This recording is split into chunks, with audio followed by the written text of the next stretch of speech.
अच्छी बात है। माननीय बहन जी, प्लीज प्लीज, मुझे पता है आप हमारे भी प्रधानमंत्री हैं, हमारे भी प्रधानमंत्री हैं, वो देश के प्रधानमंत्री हैं। उनका ग्राफ बढ़े ये हमारे लिए, भारत के लिए गर्व की बात होगी। लेकिन जब देश का आंदोलन होता है, बीजेपी का उस दौरान उनका ग्राफ डाउन में जाता है। आपने अपना विचार रख लिया, आप मुझे अपना विचार रखने दीजिए। अब ग्राफ डाउन नहीं हो रहा क्या देश के प्रधानमंत्री का? मुझे अपना ठीक है मुझे अपनी राय रखने दीजिए। मैंने आपके मोदी के ग्राफ से फर्क नहीं पड़ता, लेकिन किसानों की बातें भी सुनी जानी चाहिए, ये आपकी मांग है ना। ठीक है, सवाल का जवाब नहीं। केपी सिंह साहब, कंप्लीट योरसेल्फ फर्स्ट। अब क्या ग्राफ नहीं गिर रहा देश के प्रधानमंत्री जी का? ठीक है, बॉर्डर पर बैठा हुआ है और देश के ये बहस नहीं हो रही है, चर्चा हो रही है। इतनी से ग्राफ नहीं गिरेगा, हमें भी गर्व होता है जब हमारे। चलिए ठीक है, कुल मिलाकर केपी सिंह साहब ने जो सवाल खड़ा किया है एमएसपी को लेकर, जहां सबसे बड़ा पेच फंसा हुआ है, आलोक वंश जी जवाब दीजिए। एमएसपी कानून को आप बनवाना चाहते हैं कि नहीं? स्वामीनाथन रिपोर्ट की सिफारिशों को लागू करवाएंगे या नहीं? क्लियर कर दीजिए। देखिए शिल्पा जी, स्वामीनाथन रिपोर्ट 2006 में आया, कांग्रेस की सरकार थी, कांग्रेस की सरकार में ही स्वामीनाथन आयोग का गठन हुआ। और जब वो रिपोर्ट आई तो उसको 2010 में इन्होंने रिजेक्ट कर दिया, ये कहकर कि ये आर्थिक बोझ नहीं उठा सकती है सरकार। लागू क्यों नहीं किया? आज भी यथावत वही स्थिति हो गए मान्यवर, आपको आप प्लीज बीच में मत टोकिए, आप बीच में बिल्कुल नहीं बोलेंगी।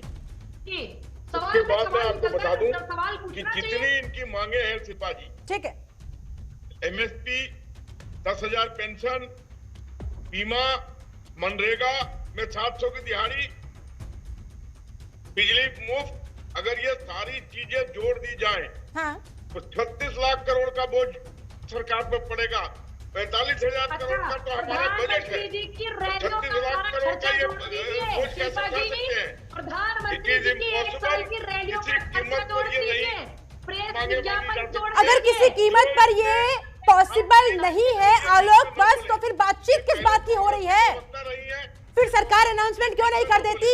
नहीं मानेंगे, नहीं मानेंगे, नहीं मानेंगे, बातचीत का दिखावा क्यों? फिर बातचीत का दिखावा क्यों? आप ये ठीक है पूनम जी, लेट हिम स्पीक। हमने मांग ली है, हाँ, 80-90 चीजें हमने मांग ली है, 80-90% चीजें मांग ली है। अच्छा, तो हो सकता है कोई सहमति बने और ये जो बवाल हो रहा है ये ना हो।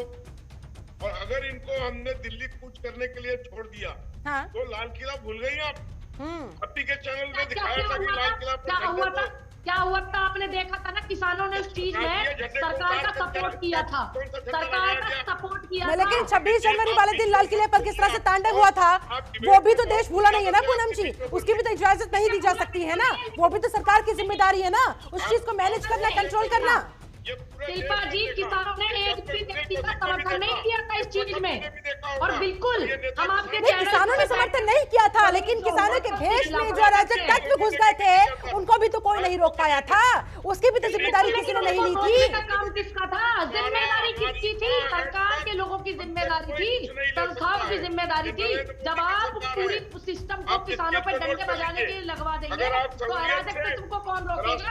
आप बताइए, कौन रोकेगा फिर उनको? नहीं तो आपको नहीं आने देंगे तो नहीं आने देंगे। साफ कह रही है सरकार, दिल्ली नहीं आने दिया जाएगा। आपके सामने आए थे और फिर आएंगे, कहते हैं आपसे का ये चैलेंज करते हैं आपको। आप होते कौन है हमें दिल्ली से रोकने के लिए? आपकी हैसियत क्या है?